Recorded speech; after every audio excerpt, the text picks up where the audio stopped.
So hello class 9th, greetings from Zenith Guru Institute. This is Shikhar Khare. So guys, आज के lecture में हम लोग करने वाले हैं वर्क पावर एनर्जी के सॉल्यूशंस, राइट? जो हमारे एनसीईआरटी के क्वेश्चंस हैं उनके हम लोग आज सॉल्यूशंस करने वाले हैं. तो जो आज का लेक्चर है वो है हम लोगों का लेक्चर नंबर 6. सो इससे पहले जो मैंने लेक्चर अपलोड किया था बच्चे, वो था लेक्चर नंबर 5, जहाँ पे हम लोगों ने क्वेश्चन नंबर 6 तक, क्वेश्चन नंबर 6 और 5, मुझे इतना ठीक से याद नहीं है, आप लोग एक बार देख लेना. तो क्वेश्चन नंबर 6 और 5 तक हम लोगों ने वहाँ पे डिस्कस कर लिया था, ठीक है. हाँ, एक चीज़ और इन्फॉर्मेशन कि मैंने जितने भी इंटेक्स क्वेश्चंस हैं, जितने भी एग्जाम्पल्स हैं, जितने भी आपके एक्सरसाइज के क्वेश्चंस हैं, वो मैं सारे यहाँ पे डिस्कस कर रहा हूँ, ठीक. सो अगर इसके बाद भी अगर आपको लगता है कि कोई टॉपिक आपका रह रहा है, आपको नहीं समझ में आ रहा है, तो you can comment in the video, ठीक है. उसके बाद मैंने अभी तक सारे कॉन्सेप्ट्स आपको क्लियर कर दिए हैं, मैंने सारे चैप्टर्स को कवर कर लिया है. सो गाइज, मान के चलिए आपका क्लास 9th का कोर्स फिजिक्स का ये ऑलमोस्ट अबाउट टू एंड पे है, ठीक है. क्योंकि वर्क पावर एनर्जी हम लोगों का ख़त्म है. साउंड के ऊपर मैंने वीडियो ऑलरेडी एक अपलोड कर रखी है, ठीक है. तो अब अगर देखा जाए तो हम लोगों का बहुत ही कम पोर्शन रह रहा है. इसके बाद we will start our revision, ठीक. तो उस रिवीजन में भी मैं सारे मोस्ट प्रोबेबली है कि वो रिवीजन शायद मेरा वन शॉट होने वाला होगा, ठीक है. तो उस वन शॉट में एक एक चैप्टर हम लोग अपना ख़त्म करते हुए चलेंगे. Is that clear to everyone? So guys, अगर आज आपका फर्स्ट डे है, तो अगर या आज हम हमारे चैनल पे पहली बार आए हैं, तो आप हमारे चैनल को लाइक, शेयर एंड सब्सक्राइब करें, ठीक है, ताकि हम लोग ऐसे ही बहुत सारे वीडियोस, अच्छे अच्छे लेक्चर्स आपके लिए अपलोड करते रहें, राइट. तो चलिए, तो गाइज स्टार्ट करते हैं आज का lecture without wasting a time.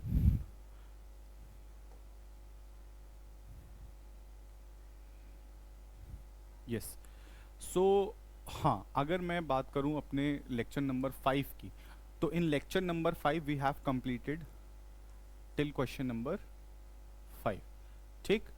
आज का जो हम लोगों का क्वेश्चन स्टार्ट होना है, आज जहाँ से हम लोगों को स्टार्ट करना है, वो करना है क्वेश्चन नंबर 6 से, ठीक है. वो हम लोगों को करना है क्वेश्चन नंबर 6 से. और क्वेश्चन नंबर 6 से मैं सोच रहा हूँ, क्योंकि ज़्यादा इसमें कुछ बचा है नहीं, देख लेते हैं कितने क्वेश्चंस हैं.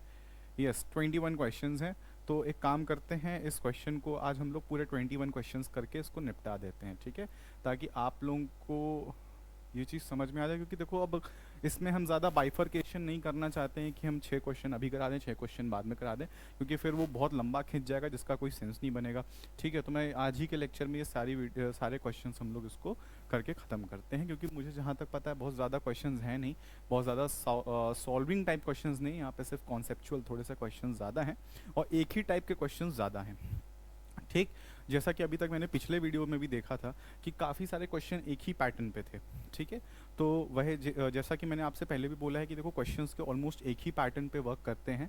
क्वेश्चन का ऑलमोस्ट 2-4 पैटर्न फिक्स होते हैं, ठीक है. आप 9th लेवल पे हैं, तो 9th लेवल पे आपको एक जैसे ही पैटर्न के क्वेश्चंस मिलेंगे. जैसे जैसे आप बड़े होते जाएंगे, 10th में जाएंगे, 11th में जाएंगे, 12th में जाएंगे, उससे आगे की पढ़ाई करेंगे, तो वहाँ पर जो है दायरा बड़ा हो जाता है, ठीक. तो चलिए फिर स्टार्ट करते हैं अपने आज के इस लेक्चर को.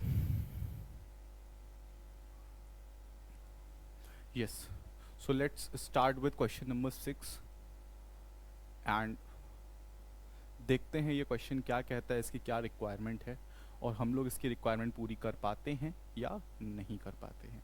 चलिए, fine.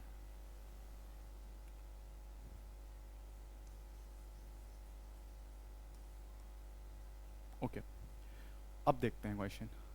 The potential energy of a freely falling object decreases progressively. Does this violate the law of conservation of energy? Why? Question दिया हुआ है why. इसका सिंपल कहना ये है कि जैसे मान के चलिए ये ग्राउंड है और ये कोई एक बॉल है और ये कोई ऑब्जेक्ट नीचे की तरफ गिर रहा है. ये मान के चलिए अभी यहाँ पे एक सर्टेन हाइट पे है h, और ये जैसे जैसे नीचे गिर रहा है इसकी पोटेंशियल एनर्जी कम होती जा रही है. क्या ये law of conservation of energy को वॉयलेट कर रहा है? अब law of conservation of energy क्या है? Energy is neither be created nor be destroyed. अब ये क्वेश्चन आपसे ऐसा पूछ क्यों रहा है? क्योंकि बहुत जनरल भाषा में law of conservation of energy आपसे ये कहता है कि energy is neither be created nor be destroyed, ठीक.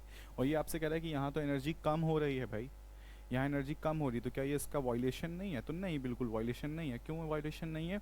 क्योंकि आप सिर्फ एक नज़रिए से देख रहे हैं सर, दूसरे नज़रिए से देखिए, वहाँ पे एक और चीज़ लिखी होती है, energy is neither be created nor be destroyed, but एक फॉर्म से दूसरे फॉर्म में चेंज की जा सकती है, एक फॉर्म से दूसरे फॉर्म में चेंज की जा सकती है। और तो जब हम लोग law of conservation of energy पढ़ते हैं तो ये समझते हैं कि एक पूरे सिस्टम की जो एनर्जी होती है, जो एक पूरा सिस्टम है, उसकी पूरी जो भी एनर्जी होती है वो कंजर्व्ड होती है, ठीक है।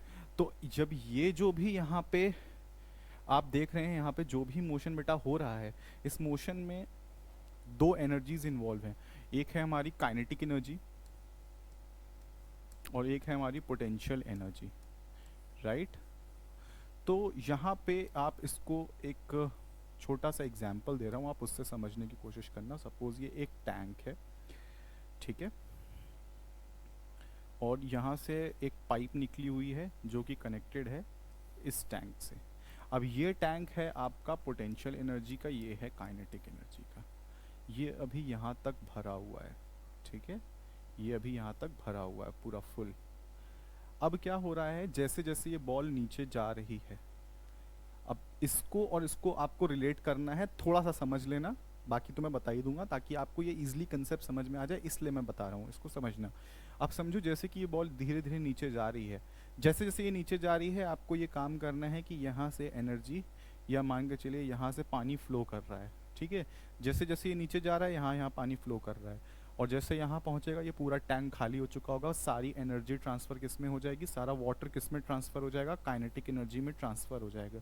इसका मतलब समझ में आ गई मेरी बात, मैं कहना क्या चाह रहा हूँ? इसका मतलब ये है बेटा कि इस पूरे सिस्टम पे क्या होगा, जो भी पोटेंशियल एनर्जी है वो काइनेटिक एनर्जी में चेंज हो जाएगी, ठीक है। जो भी पोटेंशियल एनर्जी है वो काइनेटिक एनर्जी में चेंज हो जाएगी। तो ये कुछ इस टाइप का आपको समझना है कि जैसे जैसे वो बॉडी नीचे गिर रही है, जैसे जैसे वो बॉडी नीचे गिर रही है, तो जो पोटेंशियल एनर्जी का डिक्रीमेंट हो रहा है, जो यहाँ पे पोटेंशियल एनर्जी हमारी डिक्रीज कर रही है, तो वो ऐसा हो रहा है कि पोटेंशियल एनर्जी तो डिक्रीज कर रही है लेकिन साथ ही साथ काइनेटिक एनर्जी बढ़ रही है। इसलिए मैंने आपको ये तरीके से समझाने की कोशिश करी कि आप ये मान के चलो, एक टैंकर ये है, एक टैंकर ये है, आपस में कनेक्टेड हैं एक पाइप के द्वारा, ठीक है। तो ये मान लीजिए पोटेंशियल एनर्जी का टैंकर है जहाँ पे पूरा पानी भरा हुआ है, यहाँ पे कुछ भी नहीं था। तो मान के चलिए जैसे ये ऑब्जेक्ट यहाँ से गिरना स्टार्ट करता है, उसी टाइम पे ये पानी इधर ट्रांसफ़र होना शुरू करता है। तो जैसे जैसे ये नीचे गिरता चला जाएगा वैसे वैसे पानी ट्रांसफ़र इधर होता चला जाएगा, जैसे जैसे यहाँ पे आएगा और ग्राउंड पे एकदम ऐसे टच कर जाएगा, तो उस सिचुएशन में पूरा पानी किधर हो जाएगा, इधर ट्रांसफ़र हो जाएगा। तो ऐसी सिचुएशन में क्या हो जाएगा, पोटेंशियल एनर्जी पूरी ज़ीरो हो जाएगी। समझ में आ गई मेरी बात? यहाँ तक क्लियर है? तो एज दैट मैं भी आपको यही समझाना चाहता हूँ कि ऐसी सिचुएशन में बेटा क्या होता है कि जो भी हमारा पोटेंशियल एनर्जी है वो डायरेक्टली किस में कन्वर्ट हो जाता है, potential energy changes into kinetic energy. यहाँ पे आप लिख सकते हैं, अगर आपसे पूछ रहा है does it violets the law of conservation of energy, तो यू कैन से नो, ठीक है, because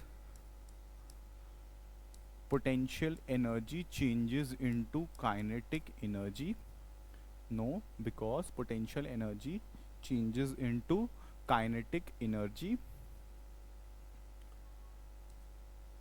Potential energy changes into kinetic energy. एक चीज़ अगर आप और लिखना चाहो तो लिख सकते हो कि decrease in potential energy is equals to increase in kinetic energy.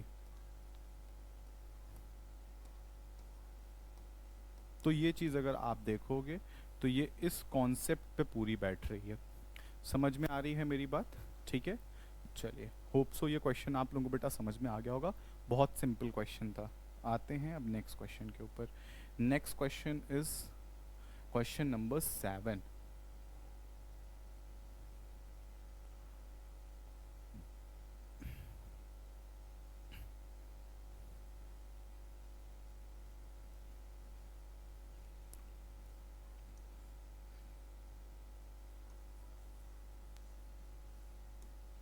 So what are the various energy transformation that occurs when you are riding a bicycle? देखो क्या बोल रहा है आपसे कि जब भी आप बाइसिकल राइड करते हैं तो उसमें कितने वेरियस ट्रांसफॉर्मेशन ऑफ एनर्जीज हो रही होती हैं, ये चीज़ आपको डिस्कस करनी है कि किसमें इसमें जित कितने कितने वेरियस एनर्जी ट्रांसफॉर्मेशंस हो रहे हैं that occur in when you are riding a bicycle. तो जब आप बाइसिकल राइड कर रहे होते हो तो उसमें कितने एनर्जी ट्रांसफॉर्मेशंस अकर हो रहे होते हैं। Is that clear to everyone? यहाँ तक आप लोगों को समझ में आ गई मेरी बात? ठीक है। तो ये चीज़ अगर हम लोग देखें तो यहाँ पे क्या हो रहा है कि जब भी कोई एक इंसान साइकिल पे चढ़ता है, उसके बाद साइकिल को चलाना स्टार्ट करता है, तो अगर देखा जाए तो उसके मसल्स, या मान के सिंपल चलते हैं, जो मस्कुलर एनर्जी है, जो मैस्कुलर एनर्जी है, मस्कुलर एनर्जी,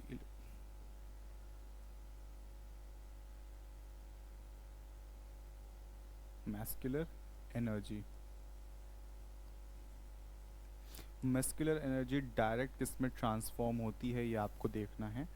तो मस्कुलर एनर्जी देखो सीधी सी बात है, अभी तो जैसे साइकिल है, ठीक है, मैं यहाँ पे एक साइकिल बना रहा हूँ, ठीक है, ये एक साइकिल है। अब मान के चलिए ये जब कोई एक इंसान इस पे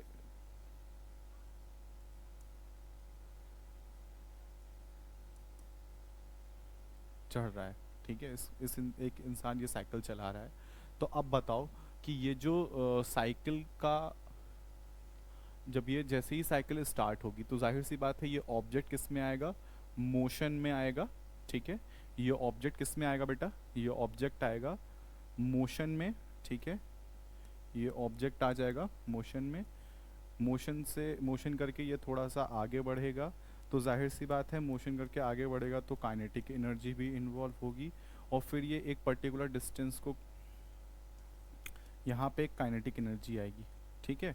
अगर देखा जाए तो यहाँ पे अगर मैं बहुत सिंपल टर्म्स में बोलूँ, ठीक है, तो काइनेटिक एनर्जी तो यहाँ इन्वॉल्व होगी, और कहीं ना कहीं पोटेंशियल एनर्जी भी। देखो आप पोटेंशियल एनर्जी को सिर्फ और सिर्फ हाइट से मेजर मत किया करो, ठीक है, क्योंकि ये यहाँ से जब चल के जाएगा तो ये जो काइनेटिक एनर्जी है इसका ट्रांसफॉर्मेशन किधर हो जाएगा, पॉजिटिव एनर्जी के, पॉजिटिव एनर्जी कह रहा हूँ, पोटेंशियल एनर्जी में भी होगा, ठीक है, यानी कि एक सिंपल ट्रांसफॉर्मेशन यहाँ पे चलता रहेगा। लेकिन अगर एक बात मान के चलिए, यानी कि ये दोनों एनर्जीज़ की इन्वॉल्वमेंट है, तो ये दोनों एनर्जीज़ के इन्वॉल्वमेंट का मतलब आपको समझ में आ रहा है कि यहाँ पे एक मैकेनिकल एनर्जी, ठीक है, mechanical energy, mechanical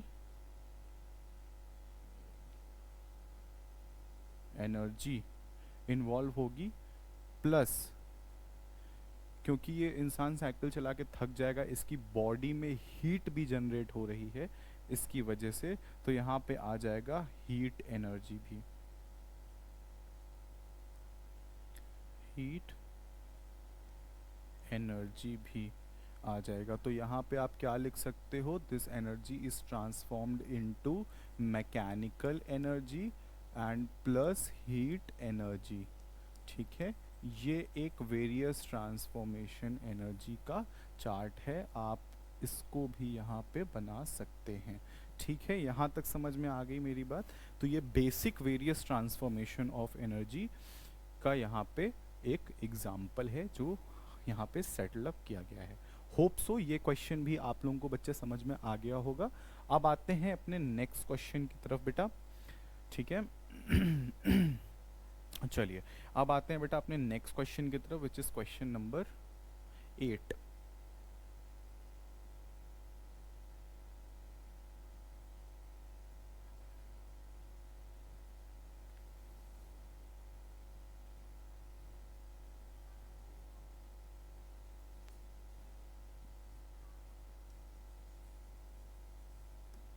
Does the transfer of energy takes place when you push a huge rock with all your might and fails to move it where the energy you spend is going?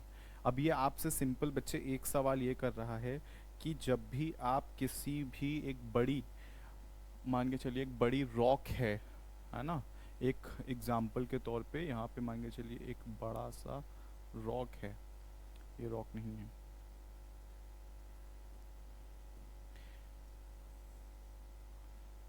मान के चलिए एक बहुत बड़ी सी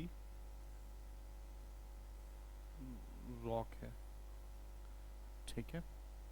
यहाँ पे क्या कर रहा है, ये इंसान इसको धक्का दे रहा है, ठीक है। ये क्वेश्चन ही आपका यही है कि does the transfer of energy takes place when you push a huge rock with all your might and fails to move it, कि भाई आपने इस पे पूरी अपनी बल शक्ति लगा दी और ये मूव नहीं हुआ, तो क्या यहाँ पे ट्रांसफर ऑफ एनर्जी आएगा? क्या यहाँ पे ट्रांसफर ऑफ एनर्जी आएगा, ये आपसे पूछ रहा है, ठीक है। और ये जो एनर्जी इसने खर्च करी है इस पे, ये एनर्जी गई किधर है, ये एनर्जी स्पेंड किधर हुई है, ये आपको बताना है इस क्वेश्चन के अंदर। समझ में आ रही है मेरी बात? तो ये जो क्वेश्चन है आपसे दो चीज़ें पूछ रहा है कि आपने पूरी दम से एक रॉक को हिलाने की कोशिश करी, ठीक है। आपने एक पूरा दम लगाया एक रॉक के ऊपर ताकि आप उसमें एक डिस्प्लेसमेंट क्रिएट कर सके, बट सिचुएशन यहाँ पे ये हो गई कि वो यहाँ पे ये सिचुएशन यहाँ पे हो गई कि वो जो रॉक है वो अपनी जगह से नहीं हिली, वो अपनी जगह से मूव नहीं करती है। तो ये बताइए कि आपने जो इतनी एनर्जी लगाई वो एनर्जी गई किधर? क्या ये ट्रांसफर ऑफ एनर्जी था या नहीं था? ये इसका आंसर आपको लिखना है, ठीक है। तो अब मैं आपसे पूछता हूँ कि इसका आंसर आप क्या लिखते हैं, राइट। तो अब अगर हम देखें तो यहाँ पे पहली बात तो देखा जाए कि क्योंकि यहाँ पे डिस्प्लेसमेंट ज़ीरो है, डिस्प्लेसमेंट क्या है बेटा? ज़ीरो है। फोर्स आपने लगाया, कुछ भी लगाया, इट डजेंट मैटर, ठीक है। तो अगर यहाँ पर वर्क डन देखें तो वर्क डन भी हमारा ज़ीरो है, ठीक। तो यानी कि वर्क डन ज़ीरो है, इसका मतलब कि लॉस ऑफ एनर्जी भी नहीं हो रहा है। समझ में आ रही है मेरी बात?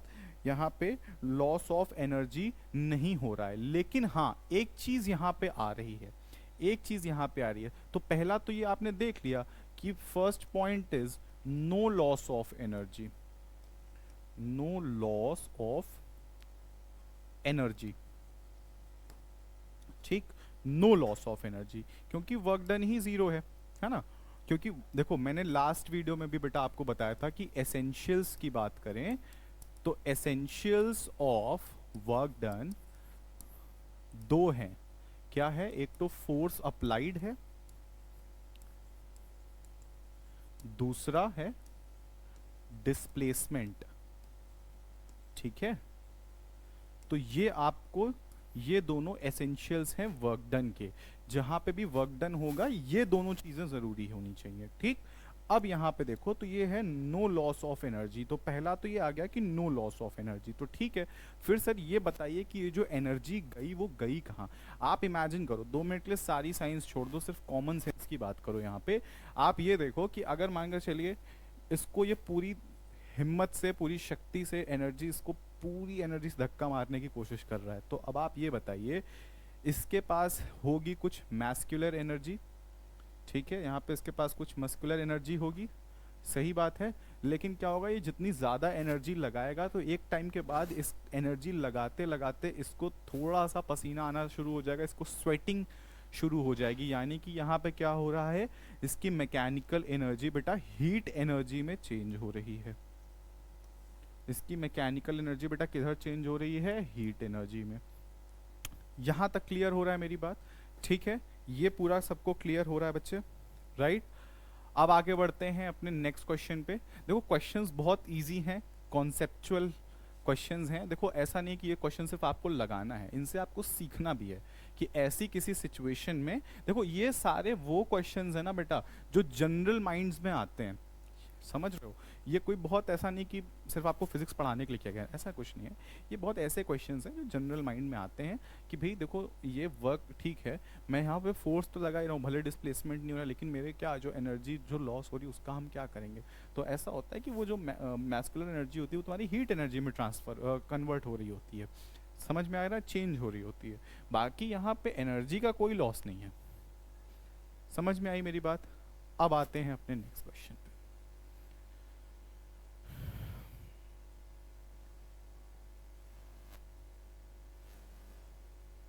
Question number 9।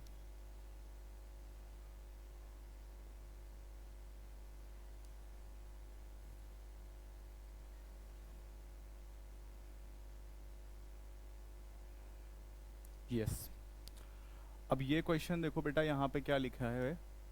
हाँ, a certain house hold has consumed 250 units of energy during a month. एक मंथ में उसने 250 यूनिट एनर्जी कंज्यूम करी है। कह रहा है कि यही जो एनर्जी इसने कंज्यूम करी है ये जूल्स में कितनी आएगी। ये जो यही क्वेश्चन आपसे पूछ रहा है कि ये एनर्जी जूल्स में कितनी आएगी अगर हम स्कोर करना चाहें, राइट। तो यहाँ पे आपको 2 मिनट का मैं वक्त देता हूँ, ठीक है। आप इसको देखो और आप मुझे बताओ कि इसका आंसर क्या होगा, क्योंकि ये बहुत सिंपल क्वेश्चन है बच्चे, राइट। यस,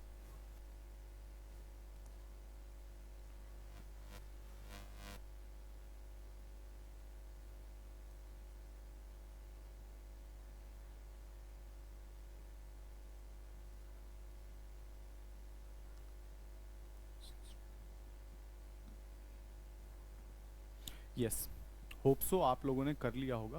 देखो इसमें ना, जब मैंने चैप्टर बेटा आपको पढ़ा रहा था, मैंने उस टाइम कुछ चीज़ें मार्क कराई थी। वो बेटा मैं मार्क ही इस वजह से कराता हूँ ताकि आपको अच्छे से समझ में आ जाए चीज़ें, ठीक है। अब देखो, उस जो चीज़ें मैंने मार्क कराई थी बेटा, ये उसी का क्वेश्चन है, समझने की कोशिश करना। आपसे कह रहा है 250 यूनिट वो कंज्यूम कर रहा है एनर्जी को एक मंथ में। वो एनर्जी जूस में कितनी काउंट होगी, राइट। वो एनर्जी जूस में कितनी काउंट होगी ये आपसे पूछ रहा है। अब आप बताओ, एक यूनिट हमारी एनर्जी 1 किलो वाट आवर्स के बराबर होती है। और ये 1 किलो वाट आवर्स को हम लोग 3.6 इंटू 10 की पावर 6 जूल्स लिखते हैं। समझ में आ रही मेरी बात? इसको हम लोग क्या लिखते हैं, 3.6 into 10 to the power 6 joules, right. अब ये आपसे पूछ रहा है 250 यूनिट्स है, तो अब आप मुझे बताओ कि यहाँ पे कितना आ जाएगा आंसर।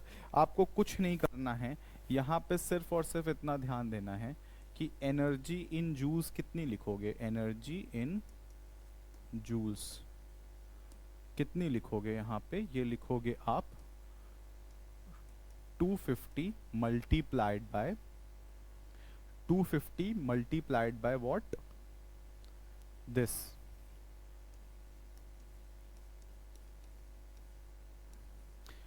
इतने जूल्स ऑफ एनर्जी यहाँ पे आ जाएगा, ठीक है। इसको इजीली आप लोग यहाँ पे कैलकुलेट कर सकते हैं, राइट। तो ये रहा आपका आंसर कि 250 यूनिट को अगर हम जूल्स में लिखेंगे तो वो इतने जूल्स बनता है। मल्टीप्लिकेशन एक बार आप करके देख लेना, लेकिन तरीका यही है, तो आंसर भी आपका वही आएगा। जहाँ तक मुझे समझ में आ रहा है कि इसका आंसर जो है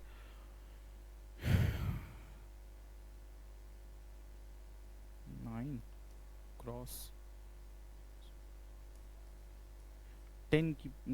क्रॉस 10 की पावर 8 जूल्स, इसके अराउंड कुछ आंसर इसका आना चाहिए, ठीक है। ये आंसर आएगा इसका आपका, ठीक है। तो ये पॉइंट बेटा क्लियर हो गया। अब आते हैं बच्चे नेक्स्ट क्वेश्चन की तरफ।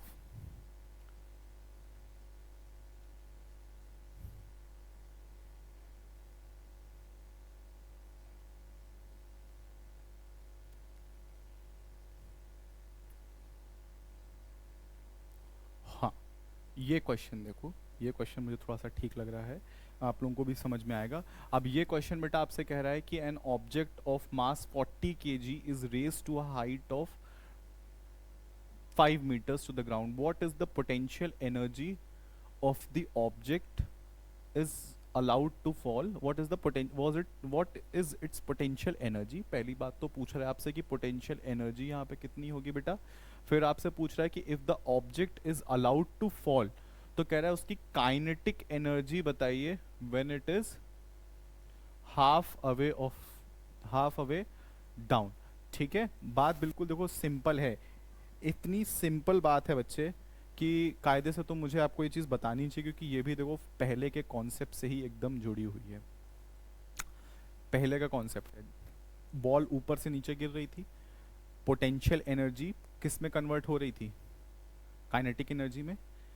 तो जिस टाइम पे पोटेंशियल एनर्जी जीरो हो जाएगी उस टाइम पे क्या काइनेटिक एनर्जी मैक्सिमम नहीं हो जाएगी? बताइए। जिस टाइम पे पोटेंशियल एनर्जी मैक्सिमम होगी, सॉरी, जिस टाइम पोटेंशियल एनर्जी जीरो होगी उस टाइम पे काइनेटिक एनर्जी मैक्सिमम नहीं हो जाएगी? बात को समझते चलना, ठीक है? तो आप खुद सोचो, एक चीज़ मैक्सिमम पे है और एक चीज़ ज़ीरो पे है। ये है पोटेंशियल एनर्जी मैक्सिमम पे अभी, और ये है काइनेटिक एनर्जी अभी ज़ीरो पे।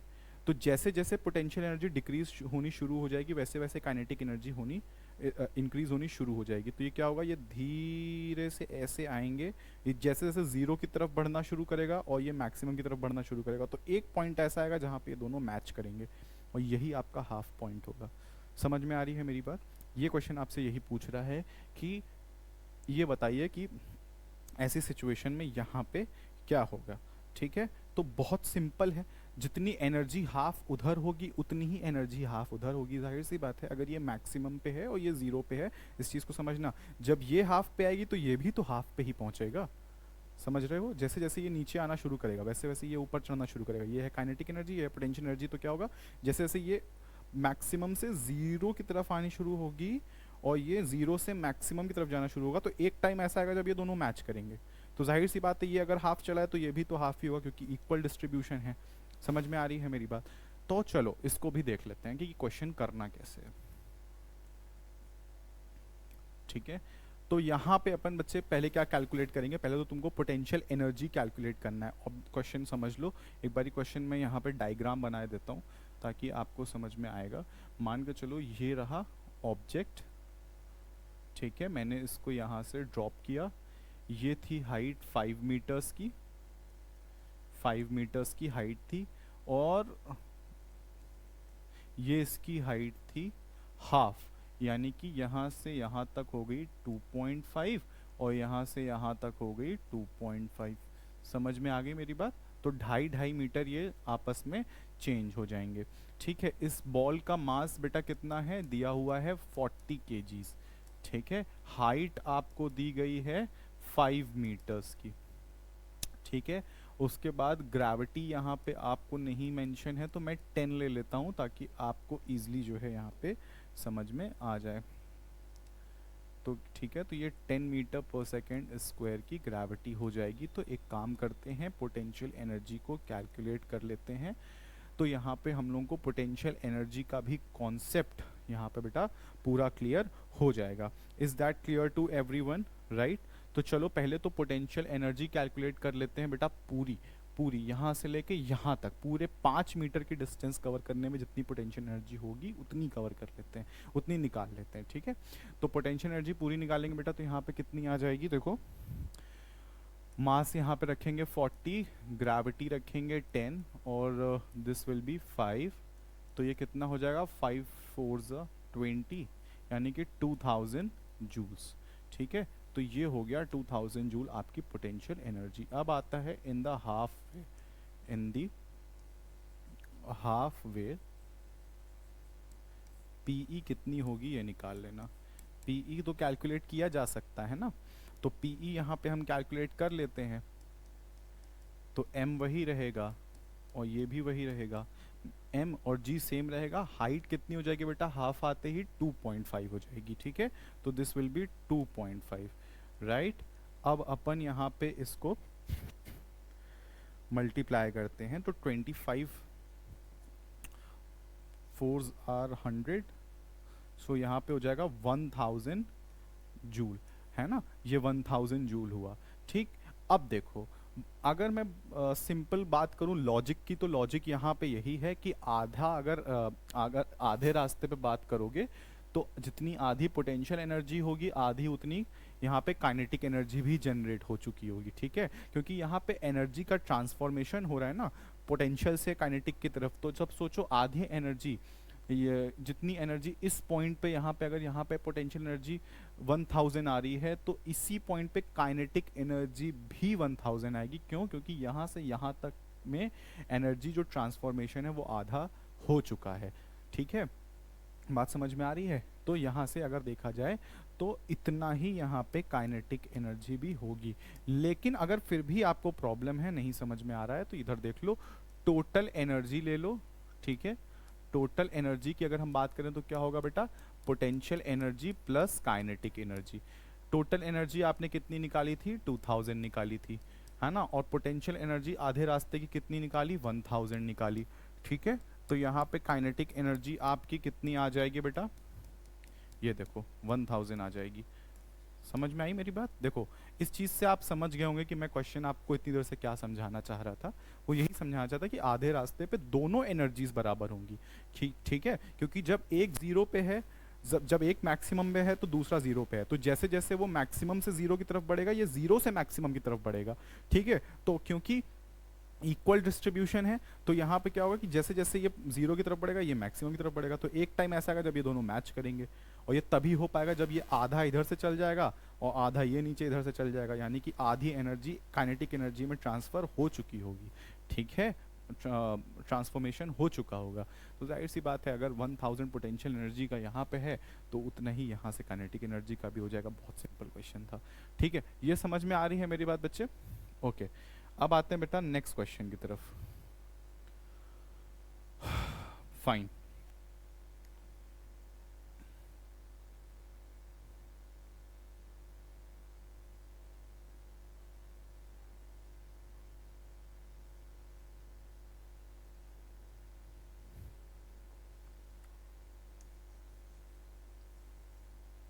सो यहाँ पे क्वेश्चन क्या कह रहा है कि what is the work done by the force of gravity on a satellite moving round the earth, justify your answer. Okay, अगर मान यहाँ पे कह रहा है कि वर्क डन आपको निकालना है by the force of gravity on a satellite moving round a sun. Okay, कहने का मतलब है जैसे कि ये है अर्थ, ये है अर्थ, ठीक है, और ये है सैटेलाइट। ये क्या है? ये है एक सैटेलाइट। ठीक है, तो अब क्या हो रहा है, ये आपको दिखाया जा रहा है कि ये सैटेलाइट किधर घूम रही है? ये अर्थ के गोल चक्कर मार रही है, ये अर्थ के गोल चक्कर लगा रही है। ठीक है, अब अर्थ की यहाँ पे क्या, अब देखो, अब आपको पता है, मैंने ग्रेविटेशन लेक्चर में पढ़ा है कि जो भी फोर्स फील्ड होगी वो अंदर की डायरेक्शन में होगी। ठीक है, यहाँ पे देखना, तो फोर्स की डायरेक्शन देख लेना यहाँ पे क्या होगी। तो अब देखो, अगर मैं इसको यहाँ से ऐसे कनेक्ट करूँ तो देखो फोर्स लगेगा इस डायरेक्शन में, और इसका मोशन किधर है बेटा? मोशन है इस डायरेक्शन में। फिर ध्यान से देखना, मैं यही ऑब्जेक्ट को यहाँ भी बनाने की कोशिश कर रहा हूँ। तो यहाँ पे जैसे मैंने मान लो बनाया, ठीक है, तो अब यहाँ से आपको अच्छे से समझ में आ जाएगा। ठीक, अब देखो फोर्स का डायरेक्शन ये रहा। वैसे तो फोर्स लगेगा अंदर की तरफ, लेकिन इसके रिएक्शन में एक फोर्स आता है which is called centrifugal force. ठीक है, तो अब देखो यहाँ पे ये फोर्स लगेगा, और इसकी मोशन बच्चे किधर की साइड पे है? देखो, इसकी मोशन है इस डायरेक्शन में, यानी कि इसकी डिस्प्लेसमेंट है इस डायरेक्शन में। अब तुम ध्यान से देखो एक चीज़, इतना हिस्सा काट के इधर लेके आ जाओ तो यहाँ पे तुमको समझ में आएगा कि फोर्स लग रहा है ऐसे और डिस्प्लेसमेंट हो रहा है ऐसे। ठीक है, ये रहा डिस्प्लेसमेंट, ये रहा फोर्स। अब आप मुझे ये बताओ कि यहाँ पे एंगल आपको 90 डिग्री दिख रहा है? हाँ, अब एंगल अगर आपको 90 डिग्री दिख रहा है तो आपको समझ में आ रहा होगा, अगर मैं W is equal to F cos theta into d करता हूँ, तो अब आप मुझे बताओ कॉस 90, अब देखो यहाँ पे फोर्स की कोई भी वैल्यू हो, लेकिन कॉस 90 के वैल्यू 0 हो जाती है, और ये पूरा फिर हमारा वर्क डन भी बेटा कितना हो जाएगा? 0 हो जाएगा। समझ में आ गई मेरी बात? इसीलिए वहाँ पे जो हम लोग केस पढ़ते हैं, 3 केसेस बहुत इंपॉर्टेंट पढ़ते हैं कि वर्क डन हमारा 0 कब होगा, वर्क डन हमारा पॉजिटिव कब होगा, और वर्क डन हमारा नेगेटिव कब होगा। बात समझ में आ रही है? Is that clear to everyone? ठीक है, कल हम लोगों ने इसी पैटर्न पे सारे क्वेश्चंस कल हम लोगों ने सॉल्व भी किए थे। कल कुछ क्वेश्चंस हम लोगों को इस टाइप के मिले भी थे, right? Is that clear to everyone? समझ में आ गया सबको? समझ गए यहाँ पे क्वेश्चन कि क्या आपसे बोल रहा है? तो इस ये भी जो, हाँ, ये तो फिर सर्कुलर मोशन का भी एक एग्जाम्पल यहाँ पे जब भी अगर आपसे पूछता है कि कोई एक ऐसा एग्जाम्पल दो जिसका वर्क डन ज़ीरो हो, ठीक है, लेकिन वहाँ पे फोर्स और डिस्प्लेसमेंट दोनों हो रहा हो लेकिन वर्क डन ज़ीरो हो, कोई ऐसा केस बताओ, तो ये केस भी आप इन्वॉल्व वहाँ पे कर सकते हैं। ठीक है, चलिए।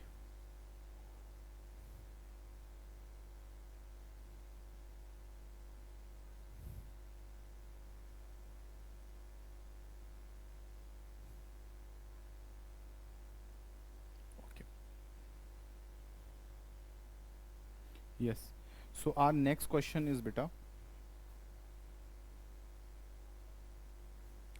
यस, अब यहाँ पे देखो क्वेश्चन आपका यहाँ पे क्या कह रहा है बेटे कि can there be displacement of an object in the absence of any force acting on it? Think, क्या एक बार सोच के बताओ, आपसे क्वेश्चन में कह रहा है एक बार सोच के बताओ कि क्या ऐसा हो सकता है कि डिस्प्लेसमेंट हो रहा हो without help of force? Without help of force क्या, या एब्सेंस ऑफ फोर्स में डिस्प्लेसमेंट जो हो रहा है, क्या ये चीज़ पॉसिबल है? ये आपसे पूछ रहा है। पॉसिबल अगर मैं कहूँ कि हाँ है, तो फिर आप कहोगे सर कैसे पॉसिबल है? फिर तो आप अपनी बात से मुकर गए। आपने कहा था एसेंशियल्स ऑफ वर्क डन तभी होता है जब वहाँ पे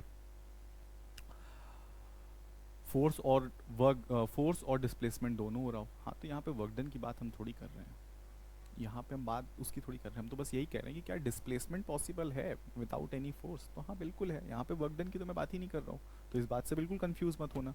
ठीक, तो फिर कैसे पॉसिबल है सर, कैसे कैसे करेंगे सर इस चीज़ को? बताते हैं। यहाँ पे देखो, समझो, आपको पता है कि, मैं आंसर की बात, एक सिचुएशन देखो बेटा,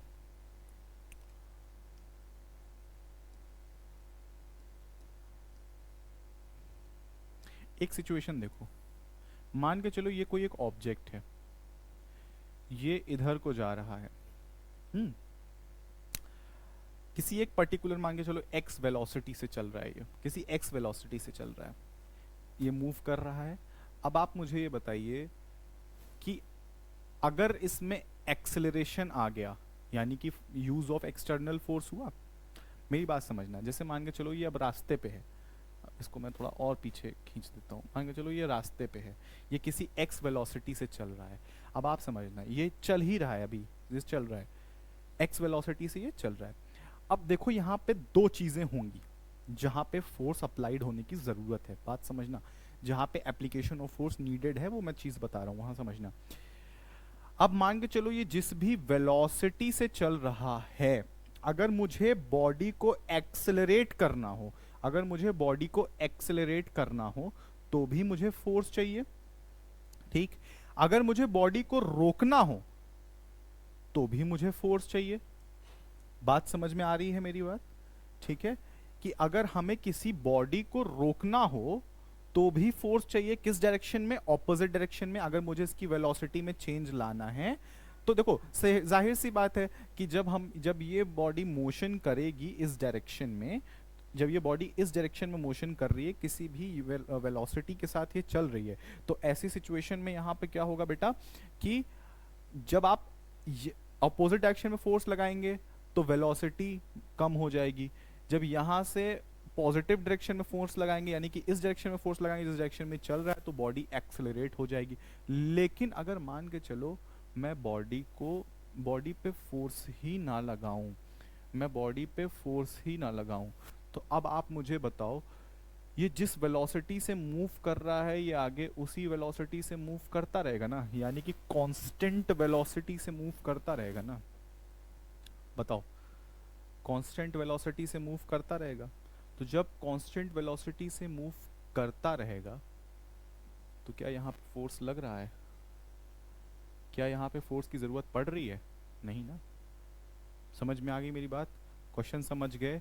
यानी कि yes, it is possible, yes it is possible, it is possible, yes it is possible, there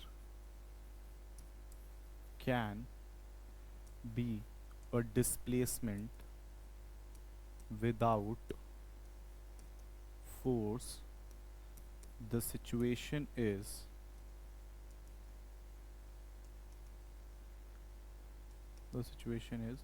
when an object is moving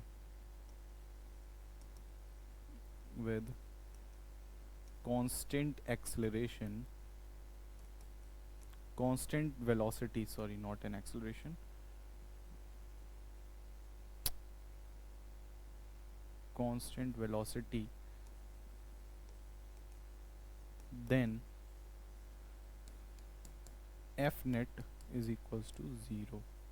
ठीक है, यानी कि जब भी कोई बॉडी कांस्टेंट वेलोसिटी से मूव कर रही होती है बच्चे, तो वैसी सिचुएशन में नेट जो फोर्स लगता है, ठीक है, जो नेट फोर्स लगता है वो कितना लगता है, ज़ीरो होता है। समझ में आ रही है बात? नेट फोर्स बेटे कितना होता है, ज़ीरो होता है। यहाँ तक होप सो आप सबको अच्छे से क्लियर हो गया होगा, राइट?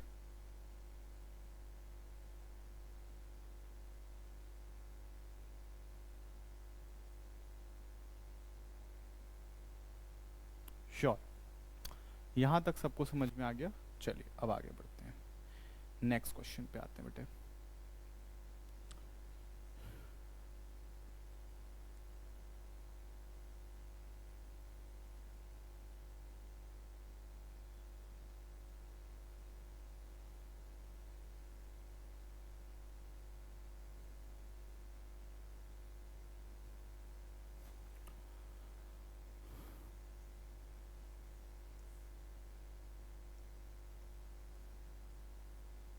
क्वेश्चन यहाँ समझ लो। यहाँ पे आपसे कह रहा है कि a person holds a bundle of hay over his head for 30 minutes and gets tired, has he done some work और नॉट, जस्टिफाई योर आंसर। भैया यार देखो, दो चीज़ें हैं यहाँ पे, या तो आप फिजिक्स की नज़रों से देखोगे या तो आप जनरल नज़रों में देखोगे। ठीक है, जनरल नज़रों में भी तो वैसे देखा जाए कुछ कहा नहीं जा सकता। खैर, इस बात पे मैं ऑलरेडी चर्चा कर चुका हूँ। ये भी देखो, मैंने आपसे थोड़ी देर पहले ही बोला था कि सारी चीज़ें सेम पैटर्न पे होती हैं, तो ये भी सेम पैटर्न पे बना हुआ है। ठीक, कैसे? यहाँ पे देखो कि सपोज दैट ये कोई एक इंसान है,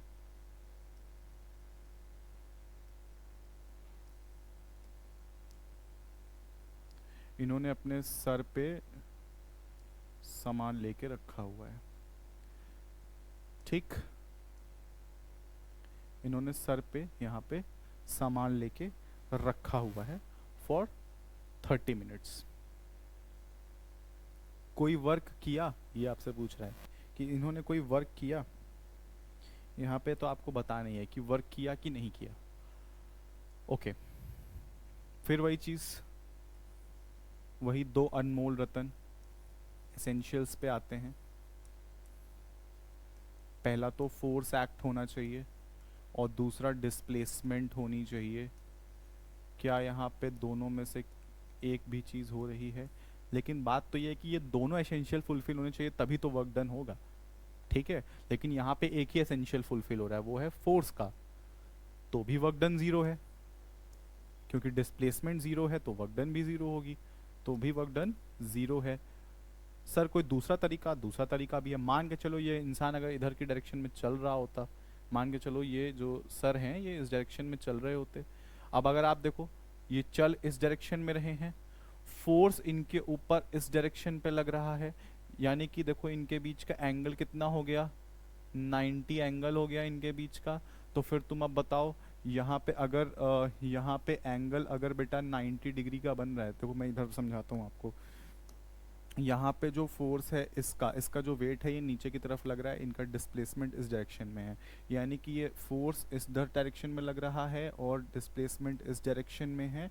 तो ये रहा डिस्प्लेसमेंट और ये रहा फोर्स, इनके बीच का एंगल है यहाँ 90।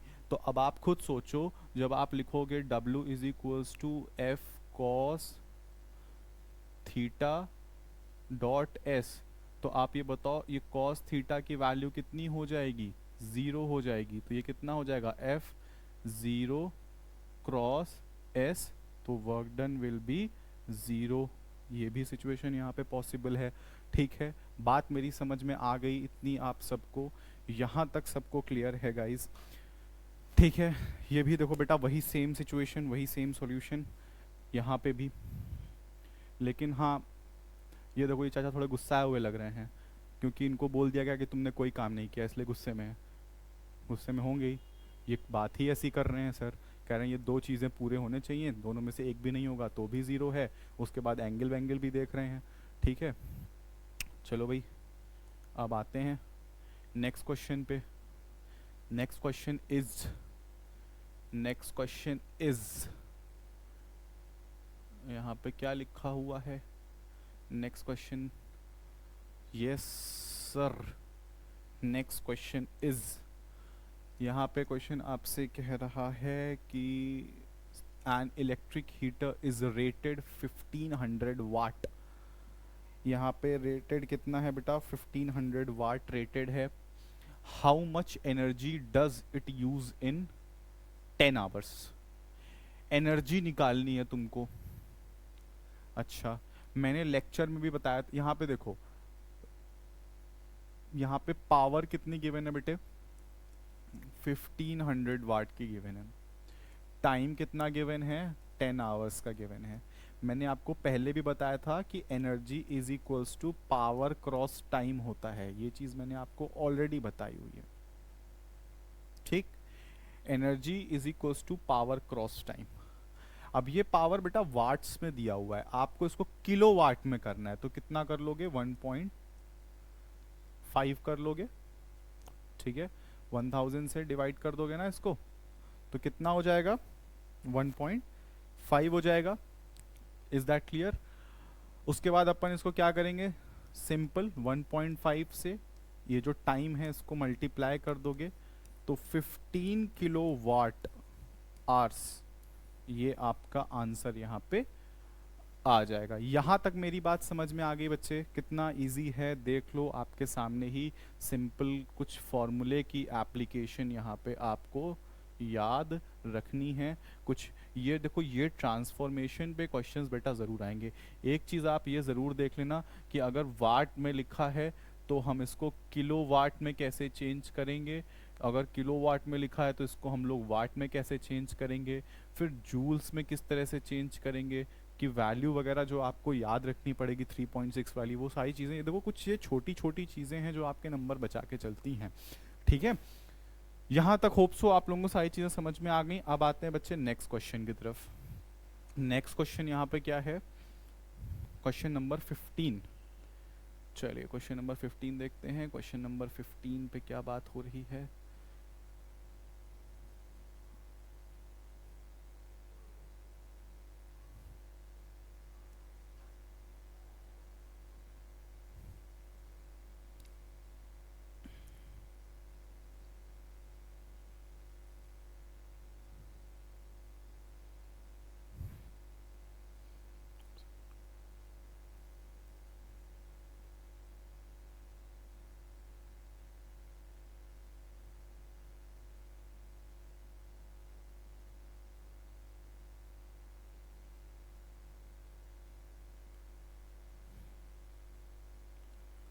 Yes, now understand this question first. थोड़ा मुझे बड़ा क्वेश्चन लग रहा है। यहाँ पे आपको क्या करना है ये देख लो। क्वेश्चन इज दिस कि illustrate the law of conservation of energy by discussing the energy changes which occurs when we draw the perpendicular bob to one side and allow it to oscillate. Why does the bob why does the bob actually comes to rest? What happens to its energy eventually? Is it the violation of law of conservation of energy? Question यहाँ पे समझने की कोशिश करो। यहाँ पे question समझने की कोशिश करना। मैं यहाँ पे क्वेश्चन क्या आपको बताना चाहता हूँ। यहाँ पे बेटा क्वेश्चन ये लिखा हुआ है, कह रहा है कि illustrate the law of conservation of energy. तो law of conservation of energy तो आप यहाँ पे मेंशन कर ही सकते हो, कोई प्रॉब्लम नहीं है। लेकिन क्या कह रहा है कि by discussing the energy changes which occurs when we draw a perpendicular bob to one side and allow it to oscillate, why does the bob actually come to rest, what happens to it energy। इसका simple पूरे question का हिंदी में मतलब ये है कि यहाँ पे एक बॉब है, ठीक है, ये बॉब को अगर मैं इस यहाँ पे इसको लेके आया जाए और उसके बाद यहाँ पे इसको ले अगर एक बार मतलब इसको डिस्टर्ब कर दिया जाए तो जाहिर सी बात है ये ऑसिलेट होना शुरू हो जाएगा, ये आपसे बता रहा है, ठीक है। तो यही कह रहा है कि एनर्जी का चेंज डिस्कस करना है आपको, जब इसको ऑसिलेट करने बोला जाता है तो आपको एनर्जी का चेंज डिस्कस करना है, ठीक है, आपको एनर्जी का चेंज डिस्कस करना है यहाँ पे, ठीक। और उसके बाद क्या बोल रहा है कि ऐसा क्यों होता है कि why does the bob eventually come to rest, कि बॉब रेस्ट पे क्यों आ जाता है, ये दो चीज आपको डिस्कस करनी है। और क्या ये दो चीजें violation of conservation of energy है या नहीं, ये आपको बताना है। ओके, आप सबको पता है कि इस पॉइंट को हम लोग मीन पोजीशन बोलते हैं। एमपी मध्य प्रदेश नहीं है, मीन पोजीशन है, ठीक है। इसको बोलते हैं extreme position, EP. Extreme position पे पोटेंशियल एनर्जी मैक्स होती है और काइनेटिक एनर्जी 0 होती है। एमपी पे काइनेटिक एनर्जी मैक्स होती है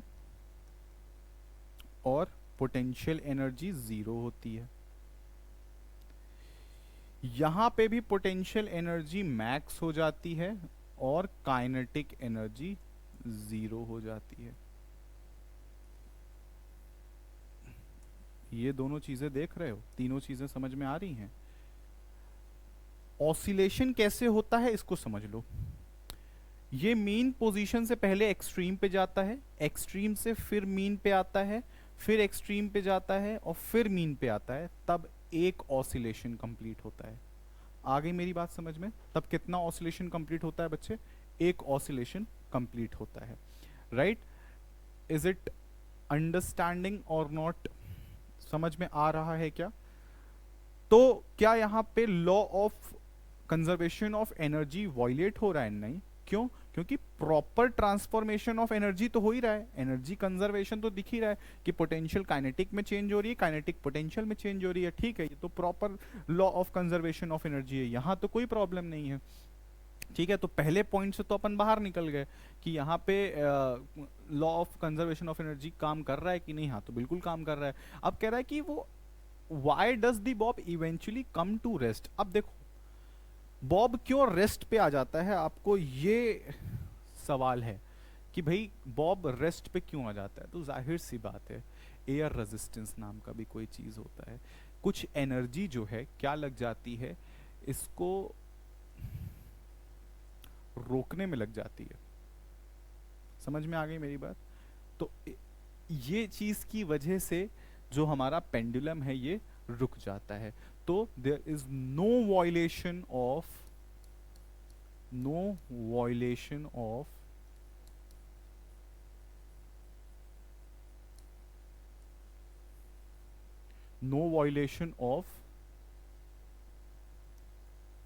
law of conservation of energy, LCE, no violation of law of conservation of energy, because the total energy of this system is conserved। और उसके बाद यहाँ पे क्या होता है कि जो भी प्रॉपर सिस्टम है वो उस पे एनर्जी पूरी मेरी रुक जाती है और यहाँ पे एयर रेजिस्टेंस की वजह से बेसिकली यहाँ पे ये जो है बॉडी रेस्ट पे आ जाती है। इससे कोई प्रॉब्लम नहीं है किसी को, राइट? चलिए अब आते हैं next question. Question number 15 we have done. Now question number 16 फटाफट करते हैं बच्चे, ताकि हम लोगों का ये चैप्टर आज के आज मैं निपटा दूं और हम लोग अपने नेक्स्ट चैप्टर की तरफ शुरुआत करें, ठीक है, ताकि आप लोगों का जल्द से जल्द कोर्स कंप्लीट हो और आप अच्छे से प्रॉपर रिवीजन को टाइम दे सकें, ठीक। क्योंकि बच्चे एक अच्छे स्कोर करने के लिए, एक एग्ज़ाम में अच्छा स्कोर करने के लिए सिर्फ पढ़ना नहीं होता है, आपको जितना पढ़ा हुआ है आपको उससे ज़्यादा रिवीजन करना पड़ता है। क्योंकि कभी कभी ऐसा होता है कि पढ़ते वक्त बहुत सारी चीज़ें दिमाग में नहीं आती, लेकिन रिवीजन करते टाइम बहुत सारी चीज़ें, पॉइंट्स क्लियर हो जाते हैं, ठीक है। तो इसलिए रिवीजन बहुत इंपॉर्टेंट है आपके लिए, तो रिवीजन करना ना छोड़ें। और इसीलिए मैं चाहता हूँ कि जल्द से जल्द हम लोगों का ये कोर्स कंप्लीट हो और हम लोग फटाफट से अपने रिवीजन सेशन में आना शुरू कर दें, राइट। चलिए अब आते हैं बच्चे सॉल्यूशन में। यहाँ पे क्या लिखा हुआ है देखो, an object of mass m is moving with the constant velocity of this, so how much work should be done on the object in order to bring the rest. अब ये क्वेश्चन देखो कैसे पूछा आपसे। अब ये आपसे कह रहा है कि an object of mass is moving with a constant velocity, how much work should be done on the object in order to bring the object comes to rest।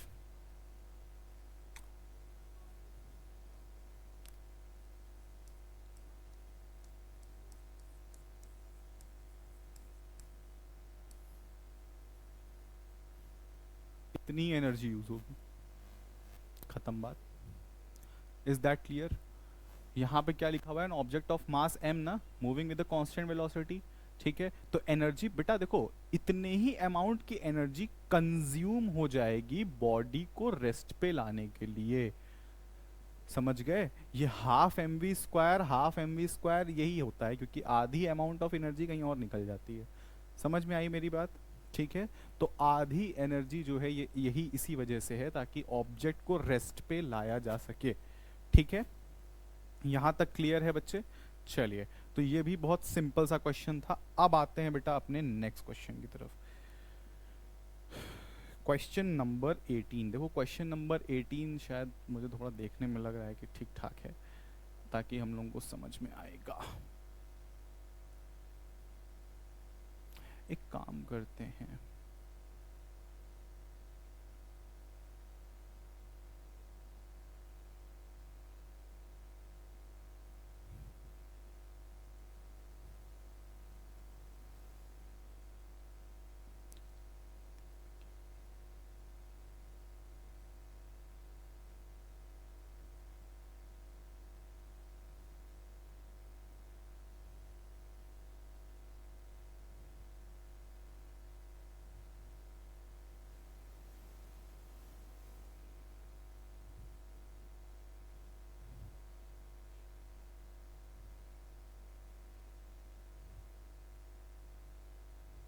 एक काम करते हैं, जस्ट अ सेकेंड स्टूडेंट्स।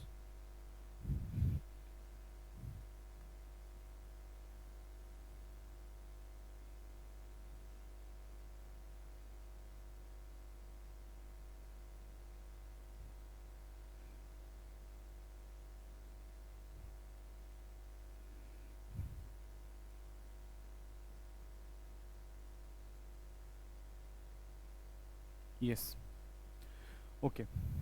तो मैं यहाँ पे इसको देखो डिवाइड कर दे रहा हूँ, ठीक है। हाँ, अब क्वेश्चन देखो, यहाँ पे क्वेश्चन क्या मेंशन है बेटा, यहाँ पे लिखा हुआ है कि in each of the following a force F is acting on the object mass m and the direction of displacement is given from west to east, ठीक है, shows by the figure and arrow, observe the diagram carefully and state whether the work when the work is positive, negative और zero। यानी कि ये तीन cases आपको यहाँ पे गिवन है। यहाँ पे डिस्प्लेसमेंट देखो, ये इस डायरेक्शन में हो रहा है बच्चे, डिस्प्लेसमेंट इस डायरेक्शन में हो रहा है, ठीक है। और एप्लीकेशन ऑफ फोर्स आपको दिख रहा है कि किस साइड पे अप्लाई किया जा रहा है, ठीक। अब ओवरऑल बेसिकली आपको एक चीज़ ये देखनी है कि कौन से केस में वर्क आप पॉजिटिव बोलोगे, कौन से केस में वर्क आप नेगेटिव बोलोगे, और कौन से केस में वर्क आप जीरो बोलोगे, ठीक है। तो देखो केस 1 यहाँ पे देख लेते हैं। देखो इन सबको, इन तीनों सिचुएशन पे लगने वाला एक जनरल फॉर्मूला है बेटा, उसको याद कर लो, W is equals to F cos theta dot s, where s is the displacement. ये एक यूनिवर्सल फॉर्मूला है, इन तीनों को यही जज करके आपको देना है, ठीक है। तो यहाँ पे आप देख लो, कॉस थीटा की बात हो रही है, तो यहाँ पे हम लोग सिर्फ और सिर्फ क्या देखेंगे कि फोर्स और डिस्प्लेसमेंट के बीच का थीटा कितना है या एंगल कितना है। तो यहाँ पे देखो आपको समझ में आ रहा होगा, फोर्स इस डायरेक्शन में लग रहा है और डिस्प्लेसमेंट इस डायरेक्शन में है, तो एंगल यहाँ पे कितना है 90 डिग्री, और कॉस 90 का बेटा वैल्यू कितना होता है 0 होता है। ठीक है, तो अगर हम लोग कल को W is equal to F cos 90 degree रखते हैं और यहाँ पे डिस्प्लेसमेंट रखते हैं, तो ये चीज़ पूरी ज़ीरो हो जाएगी और डिस्प्लेसमेंट यहाँ पे रह के कुछ अलग नहीं कर पाएगी और work done will be zero. ठीक है, समझ में आ रहा है, क्लियर है, ओके। अब यहाँ पे देखो, यहाँ पे अब देखो, अब यहाँ पे अगर सिंपली देखो तो बेटा जिस डायरेक्शन में देखो डिस्प्लेसमेंट है, थोड़ा सा मैं ऊपर ही बना रहा हूं ताकि आपको एक बेसिक बाइफरकेशन दिखा सकूं, और उसी डायरेक्शन में फोर्स भी है, यानी कि यहाँ पे एंगल विल बी ज़ीरो। यहाँ पे अब देखो एंगल कितना है 0, तो आपको बेटा पता होना चाहिए कि कॉस 0 डिग्री पे 1 होता है। ठीक है, इसकी वैल्यू 1 होती है ना। तो यहाँ पे जब हम लोग W is equal to F cos 0 लिखेंगे और डिस्प्लेसमेंट यहाँ S लगाएंगे, so this will be 1 into displacement, यानी कि यहाँ पे जो वर्क होगा वो कैसा हो जाएगा बेटा, पॉजिटिव वर्क हो जाएगा। समझ में आ गया, तो वर्क इस केस में पॉजिटिव होगा। कौन से केस में पॉजिटिव होगा, जिस डायरेक्शन में फोर्स एंड डिस्प्लेसमेंट की डायरेक्शन, जिस क्वेश्चन में फोर्स और डिस्प्लेसमेंट की डायरेक्शन सेम होगी, उसी क्वेश्चन में वर्क पॉजिटिव आएगा।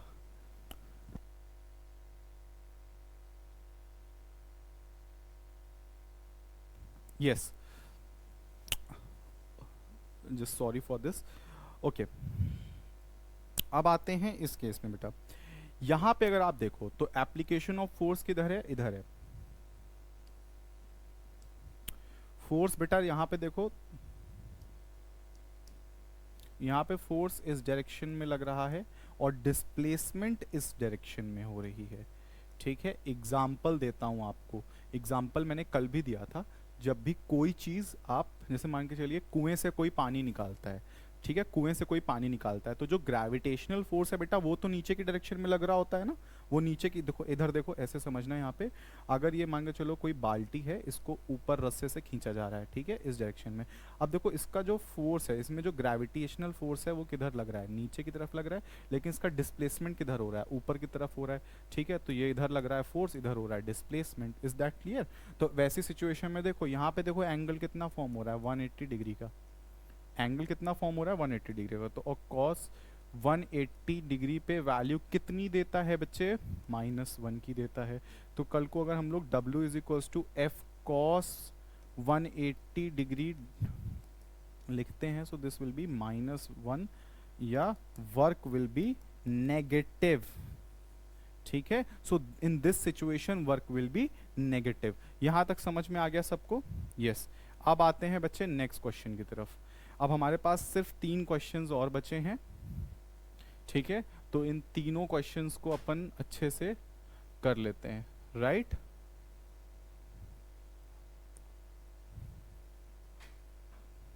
हाँ, अब देखते हैं क्वेश्चन नंबर 19। क्वेश्चन नंबर 19 यहाँ पे क्या कह रहा है बेटा, Soni says that the acceleration in an object could be 0 even when several forces are acting on it. Do you agree with her? और अगर अग्री करते हो तो ऐसा क्यों है? यहाँ पे क्या कह रहा है कि when Sony says that acceleration in an object could be 0 even when the several forces are acting on it. बात तो सही कह रहा है, कह रहा है कि भाई एक्सेलरेशन क्या 0 हो सकता है किसी भी बॉडी का? एक्सेलरेशन 0 हो सकता है जबकि उसके ऊपर सारे जितने भी फोर्स हैं उसके ऊपर बहुत सारे सेवरल फोर्सेस लग रहे हैं। ठीक है, एग्जाम्पल के तौर पे कोई एक बॉडी है, उसके ऊपर बहुत सारे फोर्सेस लग रहे हैं और वहां पे एक्सेलरेशन 0 आ रहा है। ठीक, तो वैसी सिचुएशन में क्या हम लोग क्या इस बात से आप अग्री करते हैं? तो यस, बिल्कुल अग्री करते हैं। ठीक, क्यों अग्री करते हैं? बिकॉज ये जो सेवरल फोर्सेस है ना, ये एक ही सिचुएशन में पॉसिबल है। ये जो सिचुएशन इसने यहाँ पे दी हुई है कि क्या ऐसा हो सकता है कि बहुत सारे फोर्स, एग्जाम्पल के तौर पे बेटे इधर देखो, मान लो ये एक ऑब्जेक्ट है, इसके ऊपर बहुत सारे फोर्स लग रहे हैं, एक इधर से लग रहा है, एक इधर से लग रहा है, एक इधर से लग रहा है, एक इधर से लग रहा है ना। और ये कह रहा है कि क्या ऐसा हो सकता है इसके ऊपर इतने सारे फोर्सेस लग रहे हैं और इसका जो एक्सेलरेशन है ये जीरो हो जाए, ये चीज पॉसिबल है? तो बिल्कुल पॉसिबल है, यहीं देख लो, यहीं देख लो कैसे। जितना इधर लग रहा है उतना इधर लग रहा है, यानी कि ये फोर्स और ये फोर्स कैंसिल हो जाएंगे। जितना इधर लग रहा है उतना इधर लग रहा है, ये और ये फोर्स कैंसिल हो जाएंगे। जब सारे फोर्सेस यानी कि these several forces must cancels each other, तो अगर इन सब फोर्सेस ने एक दूसरे को कैंसिल कर दिया तो वैसी सिचुएशन में क्या हो जाएगा, acceleration in the object could B zero, तब आपको एक्सेलरेशन जीरो मिल सकता है। ठीक है, यहां तक सबको क्लियर है बेटे? अब यहां तक क्लियर है बच्चे सबको? यस। अब आते हैं अपने नेक्स्ट क्वेश्चन पे। अब ये क्वेश्चन क्या है समझ लो, अच्छे से देख लो।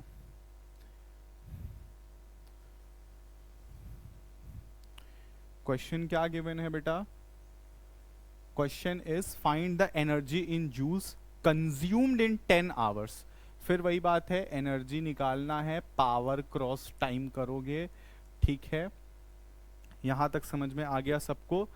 तो energy in joules consumed in 10 hours by 4 devices of 500 watt each, by 4 devices of power 500 watt each।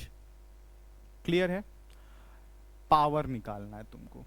Power यहां पे कितना लिखा हुआ है? 4 डिवाइसेस का लिखा हुआ है 500 वॉट ईच, और टाइम कितना दे रहा है? 10 घंटे। तो एक काम कर लो, काम ये कर लो कि यहाँ पे लिखो 4 इंटू 500 इंटू 10 और इसको डिवाइड कर दो 1000 से, क्योंकि तुमको इसको किलोवाट में कन्वर्ट करना पड़ेगा।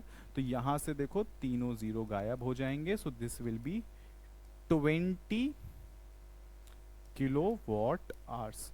ये आपका आंसर हो जाएगा। ठीक है, समझ गए? 4 डिवाइसेस 500 वॉट के हैं, 10 घंटे समय लेते हैं। ये बताओ एनर्जी कंज्यूम कितना होगा? सिंपल मैथमेटिक्स कह लो चाहे क्वेश्चन कह लो, ये इससे तुम्हारा सॉल्व हो जाएगा। राइट, चलिए now let's come to the final question of the day.